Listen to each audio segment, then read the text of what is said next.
This podcast is brought to you by North Carolina's electric cooperatives.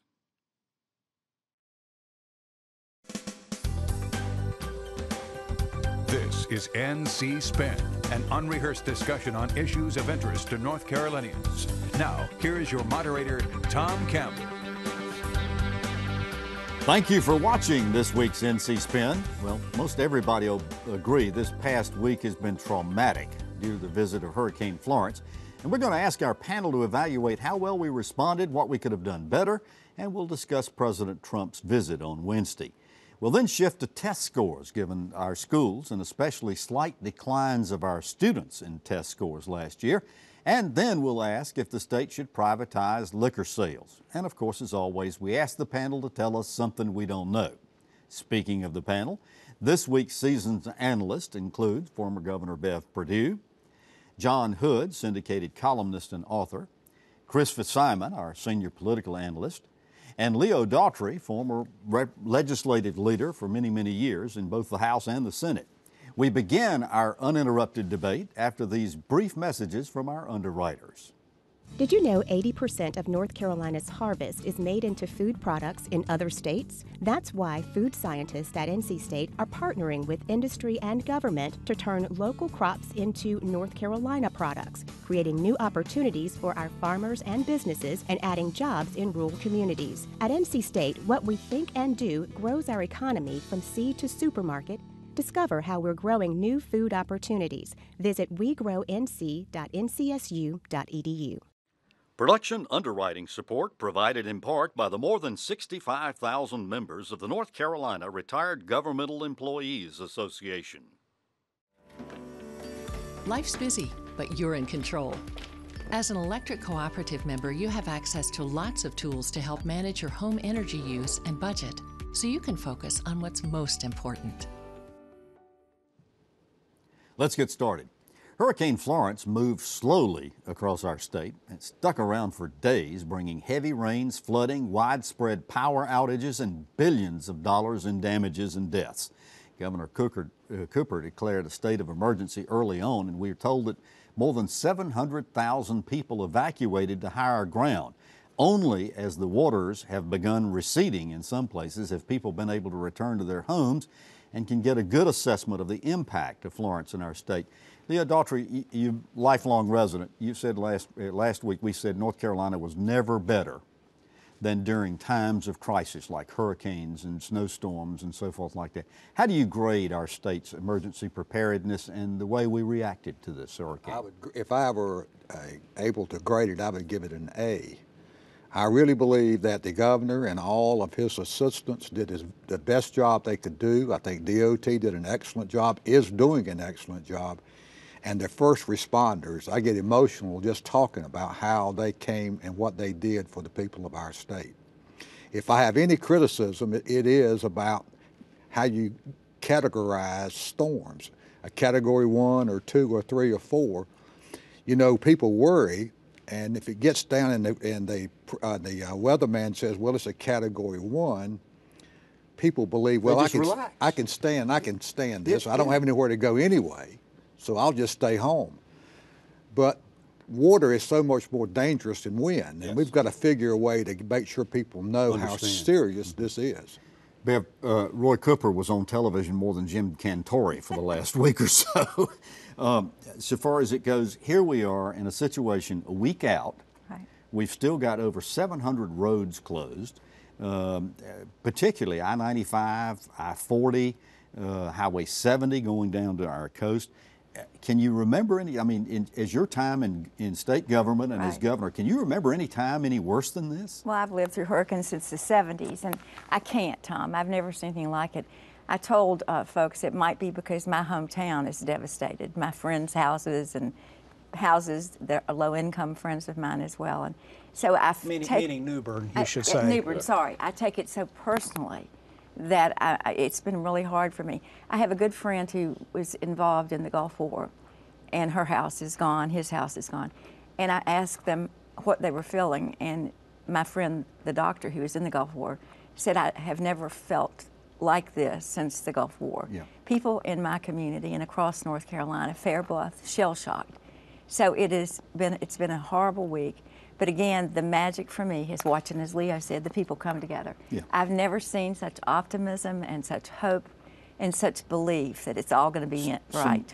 Resolute, Right. conviction. We're going to get through this. Resiliency is what it's all Resiliency. One You're more absolutely. thing I thought was so touching was a number of people from out of state. Oh, yeah. Looked out my window and there was a utility truck from Indiana driving down the street. Thousands and thousands of people. Chris, Governor Cooper says he wants to call a special session October 9th for the legislature to come back. Senate President Pro Tem Phil Berger says, I'm not sure exactly what he was saying, but he said the governor has the authority to move around budget numbers in whatever way he desires. Is this so that he can really tap major into this rainy day fund? Well, I think so. I mean, I think that I do think at this point, I haven't seen anybody playing politics with the storm, and I hope that continues. I think if we need a special session to move the money or find additional money, we should do it. If they believe the governor can access enough of this money, then we don't need to do it. At this point, I don't think we have any problem. I think they're just trying to figure out the best plan. I think there's never a silver lining in a way when all these people's lives are ruined and people die and homes are destroyed. But I do think we're at this moment in our political culture where the only thing I can say positive about this is I do think everybody's working together. And I think that we need to keep that continuing because the how we judge how North Carolina does on the recovery or in this disaster is not what's happening now. It's what happens 3 months from now when thousands of people who make $8 an hour and don't have any place to live. Where are they going to go? Are we going to take care of them and not just get the cities back to where they were, but get the people's lives back to where they were, and that takes a long time. John, this is going to cost billions of dollars and take many, many months, and we still have areas of the state that haven't recovered from Hurricane Matthew. The legislature had been fairly critical of the governor's response so far as helping with Matthew is concerned. Is that going to go away now? We're going to come together and as a state pull together to try to work on both of these tragic storms? I think it'll go away for a time. I think that as you recall, the complaints about the recovery from Matthew had to do months to years later with distribution of housing funds and so forth. It wasn't about the immediate emergency, which of course happened under the previous administration, under McCrory's administration. So in this case, we're talking about the immediate aftermath of a storm, the immediate reaction, which I think, as everyone else has said, the Cooper administration, the local governments, the private sector, which is a tremendous part of the initial response, the Salvation Army and the Red Cross and all the sort of little platoons of civil society that have formed suddenly and gone to the coast or gone to the rivers. All of that has been very successful from my mind, even though we have to be interpreting that term in a somber way, because success means that our first responders saved hundreds and hundreds of lives, but unfortunately we still lost dozens. Over 31 at last count that we heard. President Trump came to Cherry Point down in your stomping grounds on Wednesday.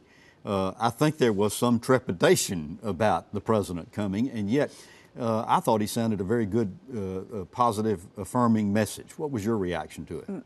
There were thousands of people who came to see him, and I think that the one good thing about the visit, although it took away from the structured recovery efforts, is the fact that he did let people know that he cared, and he committed to doing anything within his capacity with the federal money. And again, as John and everybody said, we'll see what we get when we need to ask the money for the check. Essentially what he said, Leo, is that he's opening up the checkbook and he's just going to send unlimited amounts of money down here. Do you believe that's going to happen? That's what he said. It is what he said. And I'm hoping that FEMA will do a good job of distributing money fairly and quickly. Well, the administrator for FEMA, Brock Long, is from North Carolina, as a matter of fact. So we hope that he is going to have some.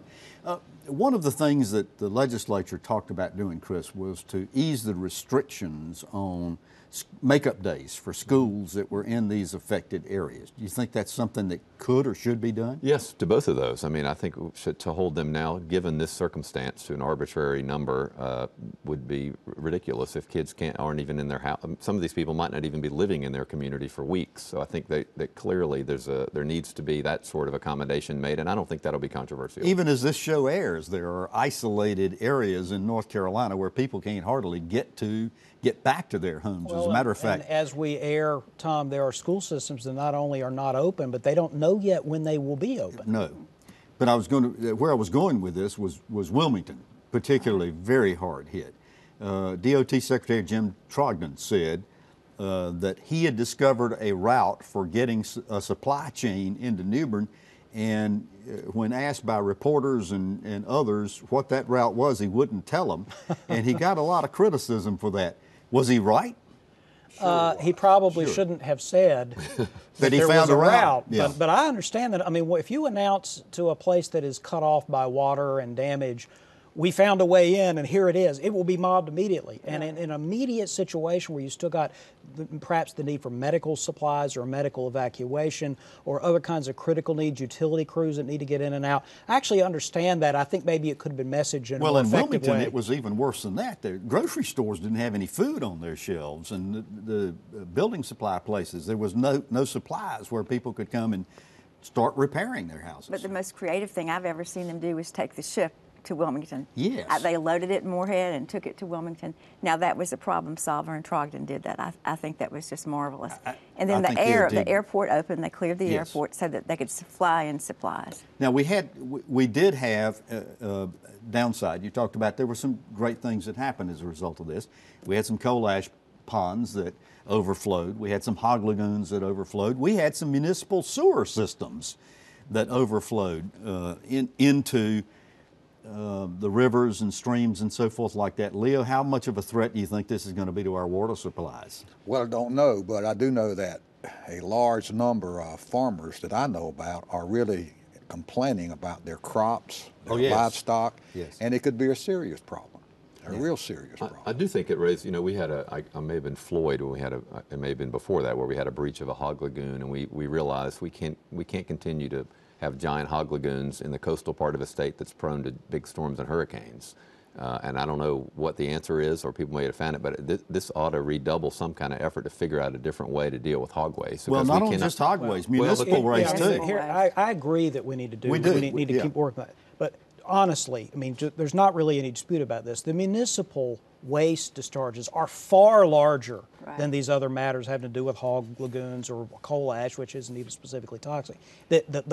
We've got to make some significant improvements in our sewerage systems, public and private, particularly in areas that are now, we know, flood prone, because this has happened multiple times, and we're talking about millions of gallons. Not small spills. We'll watch and see. These are major spills of untreated sewage. But whether it's hog waste or whether it's coal ash or whether it's municipal sewer, we talk about it every time we have a bad storm, but we really haven't done as much as we can do and should do to rectify some of those situations. And when the small towns start looking at the cost of redoing their utilities, sewage system, it is they quickly move on to something else. But right now we need to focus on the immediate. We need to get people back into their homes, get kids back into school, get the roads running. And dry. And then we need to force, and I don't know who the we is or how we force, but somebody really needs to step up. We had this debate after Floyd with lagoons. We've had the wastewater. Every storm. Folks have to realize that North Carolina, with the climate change, whether you believe it or not,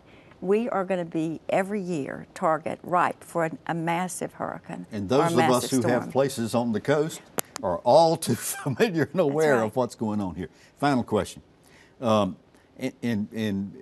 the rest of this is very germane, but at the same time, we've got an election coming up in just a few weeks. John, what kind of impact is this going to have on our elections? We know it will have effects, but it will be hard to predict. On the one hand, Governor Cooper has probably increased his stature, but typically during hurricanes or natural disasters, people simply they sort of get closer together, become more congenial to incumbents in general, which may help Republicans in some places, Democrats. I think it's too hard to know. One of the main effects, though, is that some parts of the state, probably voter turnout will be affected because of dislocation, because even if people are back in their homes, they've got other things they're prioritizing. Let me shift gears a little bit. North Carolina's 2,500 public schools got their report cards recently, and the grades were not something to brag about. Because of the changes that were made to accountability measures, it's difficult to compare this past year's scores and grades with schools with previous years. But a little more than a third of our schools received an A or a B, 22% got a D or an F, the rest with a C average.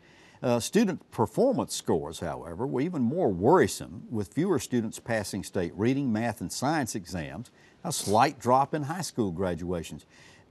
Bev, in a column that you wrote, thankfully, on NC Spin, you said the declines were small but involved thousands of students. What's your assessment of these scores? My assessment of these scores and of our educational system is that something's got to change, y'all.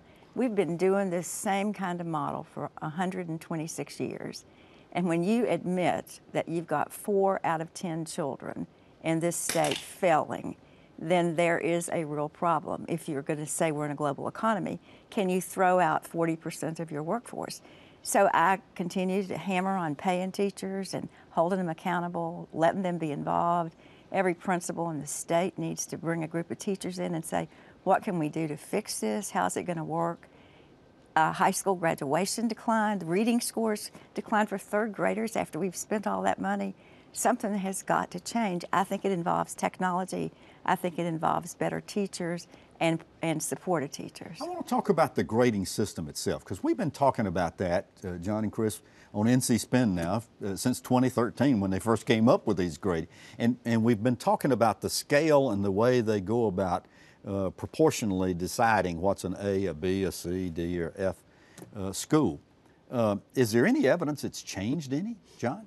You mean that the grading system has changed, or the people have changed their behavior in response to the grading system? The grading system itself. Well, there we're were talking some about doing the formula change. There were some initial changes that had basically made it easier to get better grades. But the basic problem here is that you've got a letter grade that is mostly or significantly affected by absolute score, which doesn't really tell you what you want to know. What you want to know is how much value does a particular school or even a particular teacher add to the performance of a student or not. And so you have to adjust for some things. Now, we do have growth measures that account for that, but I believe they need to be weighted more greatly, or maybe just have 2 different sets of scores, Chris, because you end up with false positives and false negatives. Right. I think it's 80% of the grade is an absolute test score, 20% is growth. And as a lot of other people have pointed out as well, if you look at these, one of the things it does, if you look at the F scores, is tell you where the really poor schools are. The low-income kids, vast majority of those schools that have a high percentage of free and reduced lunch get a D or an F. And a lot of the kids, the schools that get an A have a very low percentage. It's not rocket science. That's the false negative problem. But real quick, the false positive problem is that there are schools that get A's that don't deserve them. Well, Leo, because they're not really adding a lot of value. It goes even deeper than that. Terry Stoops with the John Locke Foundation had a column this past week, and he said, wait a minute, this whole thing is an aberration to start off with, because they're using a 15-point grading scale, and everybody else traditionally in education, as well as most other type test, use a 10-point scale. Well, the funny thing about testing, when I was in the General Assembly, whenever the schools were not performing well, everybody complained about the test. It's the test fault. It's the test fault. We've got to have some way to measure how we're doing, and the only way is with a test. And people don't like the test. I guess it's because they don't pass the test. Bev's got, your column was fascinating to me. You formed a nonprofit now called DigiLearn. DigiLearn, And DigiLearn goes out and talks with teachers. Yeah, more than 4,000 teachers. We know for a fact that teachers want to have kids really perform well. We know for a fact it depends on resources. It depends on the ability for the teachers to be part of the decision making around technology. We know for a fact that tests do matter. Teachers like tests. You've got to have a standard. Nobody debates that. And I don't care what you're saying about how the scores are done, how the tests are done. Let me just tell you what, NAEP is the national test. I sit on that board. I look at North Carolina's NAEP scores in comparison to other scores, and North Carolina, the best state in America, is not doing well on education, both in the public sector and for a large part in the private and Christian-based sector. But this is another one of those segments where we've talked about this over. I mean, I went back and started looking. We just celebrated our 20th year on NC Spin. Guess what we talked about on our first show?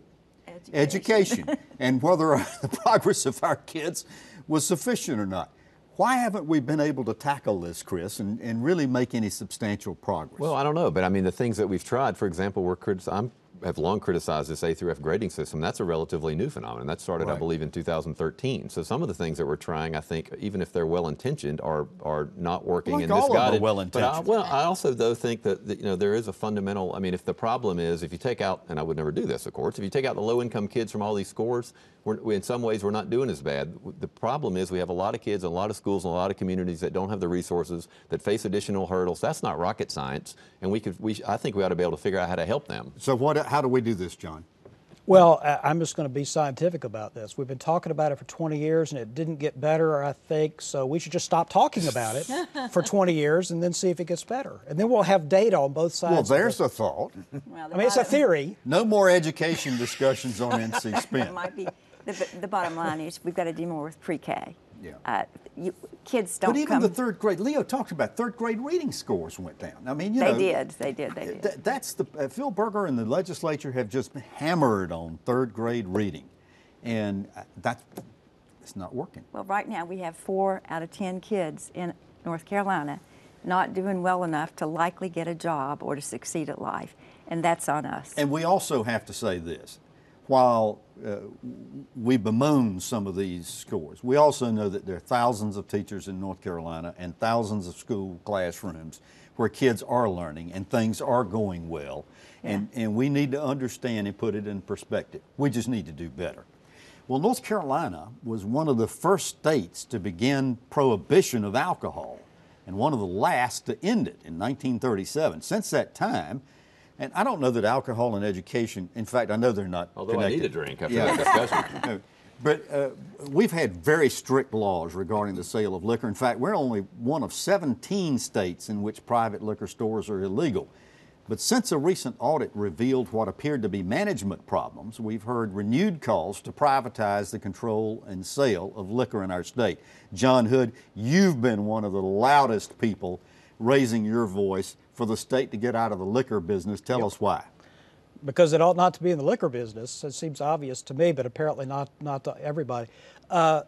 This is not a question, I'm a teetotaler, as I've said many times. This has absolutely no effect on me because I have never consumed or will never consume any of these things. But this is not the government's job to police people's behavior. And at this point, what it has come down to is an argument for revenue, that really this is a way to generate revenue for local government. This is a silly way to generate revenue for local government. We should be taxing some general tax base, property or sales or something if we need government services, not running substandard liquor stores with artificially high prices so we can get revenue. This is a dumb way to do it. Now, next door in Virginia, they're a control state, but less controlled than North Carolina. There are models we can pursue. Yeah, Bev, I'm sorry to say that I don't know what your position was on this when you were sitting in the governor's office, but I know that your successor was very adamant about the fact that we ought to be putting more teachers on the payroll and not clerks selling booze. We've tried privatizing liquor, Leo. It just never comes to the point where the legislature can quite get there with it. Tom, I counted votes for many years to see whether or not we could pass something, and I don't think there's enough votes to privatize alcohol in North Carolina. You counted him for me. Counted him for you. I was dumb enough to try to do it. Remember that hearing when all these local government people, and then I found out that being on the local ABC board is very powerful. And there are lots of people all over the state who serve on those citizen boards. If we were going to do it, Chris, how would we go about doing this? Privatizing liquor? Well, you turn this over to the private sector. You mentioned 17 states do it. There's plenty of models, but this is one of those odd issues where it's our history and legacy in a way of the religious conservatives are one of the largest lobbying groups. And even when I was in Dan Blue's office 100 years ago, even making minor tweaks like letting somebody sell alcohol at 11 on Saturday or on Sunday instead of noon brings out a giant lobby against it. It's very difficult. Well, we're going to get a giant lobby against us if we don't move to this segment of asking the panel to tell us something we don't know. John Hood, let me start with you. The Civitas Institute commissioned a poll that came out, and it was commissioned before the hurricane, which might matter. But one of the many interesting questions they asked is, who is the governor of North Carolina? And 59% knew the answer. Now, these are of likely voters, not just the general public. That should refresh everybody's memory. If you're politically active, if you're elected or former elected official, thank you for your service. Be humble. Not everybody even knows who you are. Bev Perdue, tell us something we don't know. This is something I'm tickled to tell you. My least favorite thing, Citizens United. where anybody in the world, evil or good, could give unlimited money anonymously, was ruled down this week. So now you can still give as much as you want, evil or good, but you have to put your name out there. That's and a topic I'm so on tickled. next week's show. I'm so smart. Because it is such a good one. Leo, tell us something we don't know. The law schools, when you take the North Carolina bar, the rule is becoming that not many people pass anymore. It's very difficult, and we've talked with the deans about that, and they're saying that these kids can't write. Chris, we got 30 seconds. I'll just say something quick. We talked a lot about the hurricane. One of the things that I was a little distressed about is a lot of people blaming people in low-lying areas who didn't evacuate. A lot of those people have nowhere to go. They have no resources. Thank goodness a lot of them were safe, but let's don't be blaming people. You're right. It's not productive at all. Well, you've heard our spin on the issues of the day. To stay informed all during the week, sign up for our free weekly email newsletter. Give your feedback and read my column. Visit our website, ncspin.com, or catch NC Spin on Facebook, and join us next week when we'll have more balanced debate for the Old North State. Until then, stay informed and watch out for the spin.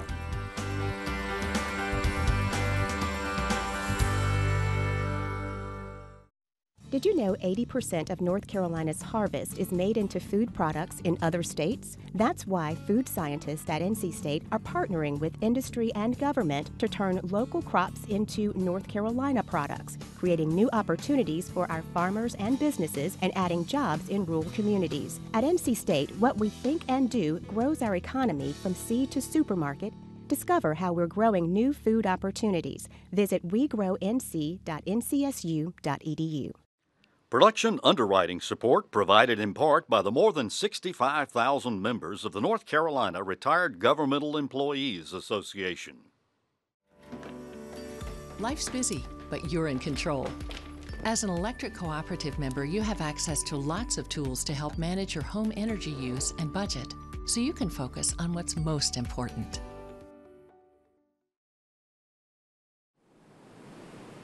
North Carolina Channel is made possible by the financial contributions of viewers like you who support the UNC TV network.